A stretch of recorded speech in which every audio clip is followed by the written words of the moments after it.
There was a mental hospital for the criminally insane. It was a state hospital in Hawaii.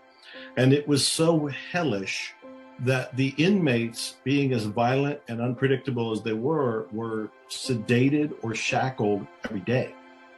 And the doctors, the nurses that worked there hated it so much they kept quitting.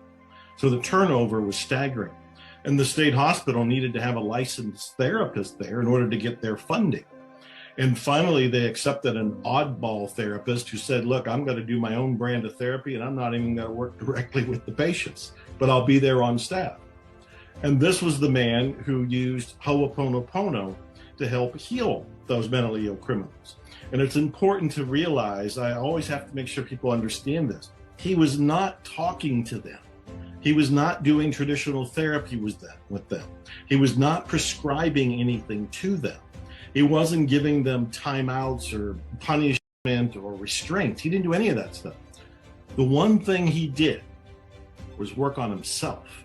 And this story is relevant for anybody going through anything, because we always want to give our power away and say, if only my spouse changed, if only my employer changed, if only the pandemic went away, if only the government did this. That's not how Havaopونوپونو works. Havaopونوپونو says you are 100% responsible for everything in your life experience. When you really stop and look at it, everything in your life experience takes place inside of you. So this therapist is looking at all of these patients, because you can see them wandering around, and he sees their charts, and he's got his feelings. He's embarrassed, he's enraged, he's angry, he's going through all kind of stuff. But instead of venting it, he goes inside and he does, I love you, I'm sorry, please forgive me, thank you, to his connection to, he would use the word divinity. And as he did that, he's diluting his feelings inside himself. So where he was upset, the more he said, I love you, I'm sorry, please forgive me, thank you, the more he quieted inside himself, which was the whole point. He's trying to get clear. He's trying to get clear in him. As he does, those patients start getting better. Within a few months, they weren't shackled or sedated. A few months after that, some of them were pronounced healthy and normal and released. During this time, the other doctors and nurses, the staff said, we don't know what you're doing, but whatever it is, do it for us too. And then he would teach them about Havaopونوپونو.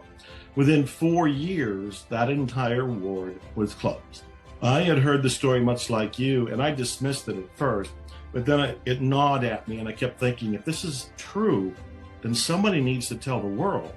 Because if a man can heal an entire ward of mentally ill criminals, which most of us would give up on, how much power do we have in our little domain with our little problems and our little conflicts and our little issues?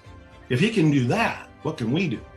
And that's what led to me writing Zero Limits, which I wrote with the therapist, Dr. Hulen.